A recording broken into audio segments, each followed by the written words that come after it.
ये है डॉक्टर अब्दुल कलाम के सपनों का समृद्ध, स्वस्थ, आतंक रहित, प्रसन्न और शांतिपूर्ण राष्ट्र जो जीवन यापन के लिए सर्वोत्तम स्थान होगा, जिसे अपने नेतृत्व पर गर्व होगा।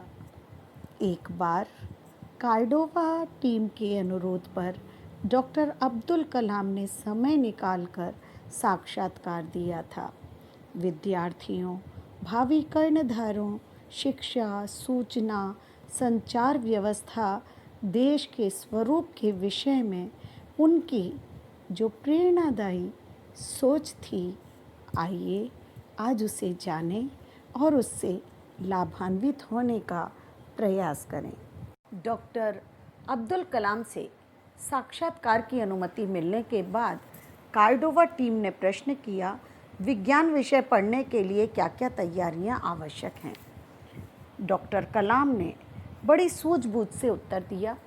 उन्होंने कहा कि विद्यार्थियों और शिक्षकों को विषय के प्रति लगाव और प्रबल जिज्ञासा उनमें होना अत्यंत आवश्यक है, लेकिन जिज्ञासा के बाद भी एक मानसिक अनिश्चितता की स्थिति रहती है, जिसे दूर करना परम आवश्यक है।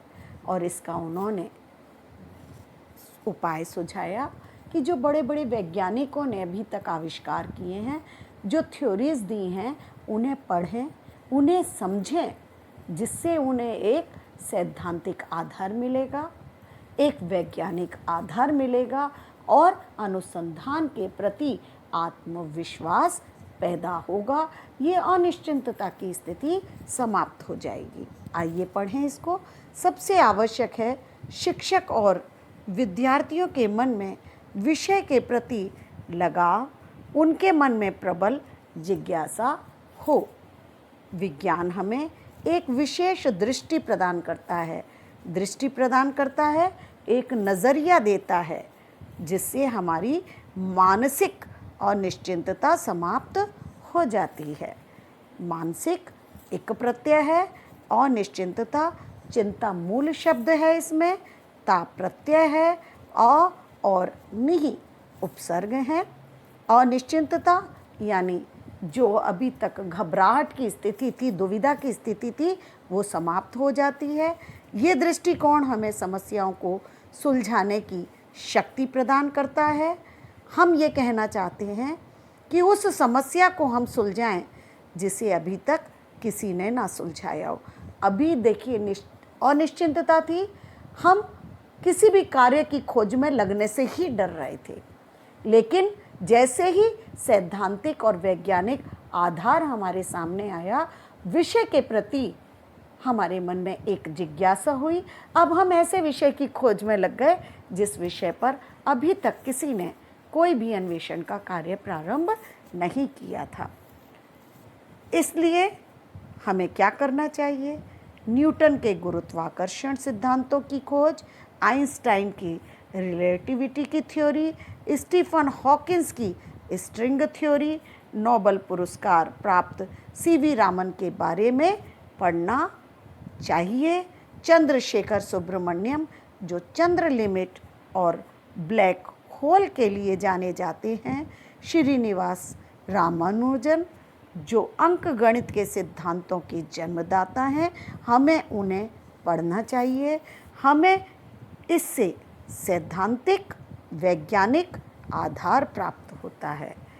हम आविष्कार व खोज के महत्व को उपयोगिता के साथ समझ पाते हैं। कहने का तात्पर्य यह है कि हमें विज्ञान के विषय में पढ़ने के लिए पहले हुए आविष्कारों के बारे में, वैज्ञानिकों के उसके पीछे के जो परिणाम के बाद सिद्धांत आए हैं, उन सिद्धांतों को जानना चाहिए। वो सिद्धांत, वो वैज्ञानिक आधार हमें प्रदान करते हैं, जिससे मानसिक अनिश्चितता समाप्त हो जाती है। हमारे मन में दृढ़ संकल्प शक्ति, आत्मविश्वास और प्रबलता, जिज्ञासा की प्रवृत्ति जागृत हो जाती है। आप सभी जानते हैं कि शिक्षा आज केवल शिक्षण संस्थानों तक सीमित नहीं है। ब्रॉडबैंड और वायरलेस संचार माध्यम शिक्षा से जुड़ गए हैं और इन सभी के कारण उत्तम शिक्षा पद्धति सामने आई है। देश को संचार माध्यम से जोड़ने के कारण शिक्षा संस्थाओं से विद्यार्थी और शिक्षकों का सीधा प्रत्यक्ष और परोक्ष दोनों तरह से संबंध स्थापित हो गया है। बहुत से आप देखिए यूट्यूब चैनल से आप कितनी शिक्षा से संबंधित जानकारी हासिल कर रहे हैं। आज बड़े बड़े वेबिनार हो रहे हैं, वर्कशॉप जिनके बारे में हम जानते नहीं हैं उनसे हम जानकारी हासिल कर रहे हैं। ये सब कैसे संभव हो रहा है? ये सब सूचना और संचार के माध्यमों के द्वारा संभव हो पा रहा है। इसी बात को लेकर सूचना और संचार के कार्डोवा टीम ने पूछा कि शिक्षा व्यवस्था के विकास में सूचना और संचार की क्या भूमिका होगी। डॉक्टर कलाम ने उन्हें बताया कि दूरस्थ शैक्षिक कार्यक्रमों को देश के प्रत्येक क्षेत्र में सफलतापूर्वक व्यावहारिक बनाने के लिए 3 तरह के कार्यक्रम आवश्यक हैं। उन्होंने कहा अगर आप शिक्षा को व्यावहारिक बनाना चाहते हैं और सफल बनाना चाहते हैं तो 3 कार्यक्रम आवश्यक हैं। और वो कार्यक्रम कौन कौन से हैं? संपर्क, प्रसारण और उत्पादन एवं उसका प्रसार, जो संपर्क को 1.5 लाख टर्मिनल्स के साथ जोड़ने की क्षमता रखता है। ये कहते हैं सूचना और संचार 1.5 लाख टर्मिनल्स को एक साथ जोड़ने की क्षमता रखते हैं। अतः संपर्क, प्रसारण और उत्पादन, इस पर इन्होंने जोर दिया और कहा देश के बहुत से भाग ऐसे हैं जिसमें ब्रॉडबैंड और वायरलेस यानी बेतार के तार संचार माध्यम से जुड़े हुए हैं। आप देख रहे हैं हम कंप्यूटर लगाते हैं, हम लैपटॉप से नेट चालू करते हैं तो ब्रॉडबैंड का प्रयोग कर रहे हैं, हम वायरलेस से हम जुड़ गए हैं। ये सभी माध्यम उत्तम शिक्षा पद्धति के उत्तम साधन हैं।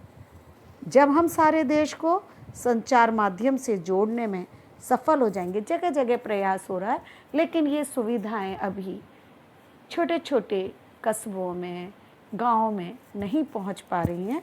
तो जब पूरी तरह से हम इन सुविधाओं को सब जगहों से, सब क्षेत्रों से जोड़ देंगे तो शिक्षण संस्थाओं से विद्यार्थी और शिक्षकों का प्रत्यक्ष और परोक्ष इनडायरेक्ट और प्रत्यक्ष डायरेक्ट इनडायरेक्ट दोनों तरह से संपर्क साधा जा सकेगा। इससे हर क्षेत्र के लोग लाभान्वित हो सकेंगे और व्यापक शिक्षा का अभियान चलाया जा सकेगा। डॉक्टर कलाम के अथक प्रयासों से आज हमारा देश प्रक्षेपास्त्र के क्षेत्र में विश्व के अन्य विकसित देशों की बराबरी कर रहा है। कार्डोवा की टीम ने भविष्य में हमारे देश का स्वरूप कैसा होगा इस बारे में जानना चाहा। डॉक्टर कलाम ने कहा गांव और शहरों की विभाजक रेखा समाप्त हो जाएगी आगे आने वाले कल। विभाजक रेखा वो रेखा जिसने गांव को पिछड़ा बता रखा है, शहर विकसित अधिक हैं। ये जो बीच की गांव और शहरों की रेखा है, ये आने वाले कल में जब हमारा देश और विकसित होगा तब ये समाप्त हो जाएगी। और दूसरा लाभ क्या होगा? समान वितरण के तहत उद्योगों को पर्याप्त ऊर्जा, गुणवत्तापूर्ण जल आपूर्ति होगी। आज जो भेदभाव की नीति चली आ रही है वो समाप्त हो जाएगी। उद्योगों को समान रूप से वितरण के तहत पर्याप्त ऊर्जा प्रदान की जाएगी और गुणवत्ता के आधार पर गुणवत्तापूर्ण ये जल आपूर्ति होगी, यानी जल आपूर्ति भी होगी, वो भी गुणवत्ता से परिपूर्ण होगी, लपालप होगी। कृषि उद्योग एवं सेवा के क्षेत्रों में उन्होंने कहा कि आपस में सामंजस्य स्थापित करके कार्य किया जाएगा। सामंजस्य का मतलब है आपस में तालमेल स्थापित करके एक साथ काम होगा। फिर कोई भी मेधावी छात्र, चाहे शिक्षा हो चाहे विकास हो, इनके क्षेत्र में वंचित नहीं रह पाएगा। समानता होगी तो सभी को समान रूप से शिक्षा और विकास का अवसर प्रदान होगा। हमारा राष्ट्र योग्य विद्यार्थियों, मनोवैज्ञानिकों और पूंजी निवेशकों की मंजिल को प्राप्त करेंगे जो अभी तक प्राप्त नहीं है। कुछ ऐसे विद्यार्थी हैं, मनोवैज्ञानिक हैं, पूंजी निवेश हैं जिन्होंने इस मंजिल को प्राप्त कर लिया है, लेकिन आने वाले कल में ये राष्ट्र योग्य विद्यार्थियों, मनोवैज्ञानिकों और पूंजी निवेशकों की मंजिल बन जाएगा। श्रेष्ठतम हमारे देश में स्वास्थ्य की सेवा होंगी। राष्ट्र की शासन व्यवस्था पारदर्शी होगी, भ्रष्टाचार से पूर्णतः मुक्त होगी, सबको समान रूप से अधिकार दिया जाएगा, सबका सपना एक होगा, ऊंच नीच का, अमीर गरीब का भेदभाव नहीं रखा जाएगा। पारदर्शी शासन व्यवस्था होने के कारण पूर्णतः भ्रष्टाचार मुक्त हो जाएगा हमारा भारत। गरीबी और अशिक्षा जो है आज गांव में व्याप्त, वो जड़ से समाप्त हो जाएगी। निर्धन वर्ग पिछड़ा नहीं रहेगा, ग्रामीण क्षेत्र पिछड़े नहीं रहेंगे। बच्चे और स्त्रियों के विरुद्ध आज जो अपराध बढ़ रहे हैं वो पूरी तरह से नियंत्रण में आ जाएंगे। कैसे आ जाएंगे? जब सब पढ़ लिख लेंगे तब सबकी सोच बदल जाएगी। आज जो कुपोषित सोच पल रही है लोगों के मन में, उन्हें अच्छे बुरे का ज्ञान नहीं है, जो नैतिक मूल्यों का, संस्कारों का पतन हो रहा है, वो तब नहीं होगा। और जड़ से अशिक्षा समाप्त होने पर बच्चे और स्त्रियों के विरुद्ध बढ़ते हुए अपराध रुक जाएंगे। किसी के अधिकारों का हनन नहीं होगा, यानी सबको समान रूप से अपने अधिकारों का निर्वहन करने का अवसर प्रदान होगा। इससे क्या होगा? समानता के कारण देश स्वस्थ और समृद्ध बनेगा।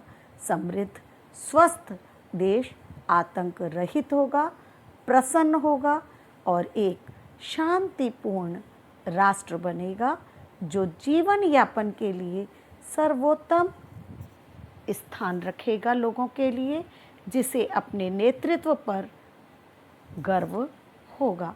अब ये देखिए यहाँ आया है सर्वोत्तम, ये सर्व शब्द है और ये उत्तम शब्द है। अ और उ मिलकर यहाँ ओ हो गए हैं, गुण संधि है यहाँ पर। इसके अलावा विद्यार्थियों में बहुवचन है, वैज्ञानिकों में बहुवचन आया है, धन निवेशकों में बहुवचन आया है। विभाजक रेखा वह रेखा जो विभाजन करती है, वो गांव को और शहरों को जो सोच रूपी रेखा दो हिस्सों में बांटती है, वो भविष्य में समाप्त हो जाएगी। कार्डोवा की टीम ने चलते चलते डॉक्टर अब्दुल कलाम से पूछा, भारत के भावी कर्णधारों को आप क्या संदेश देना चाहेंगे?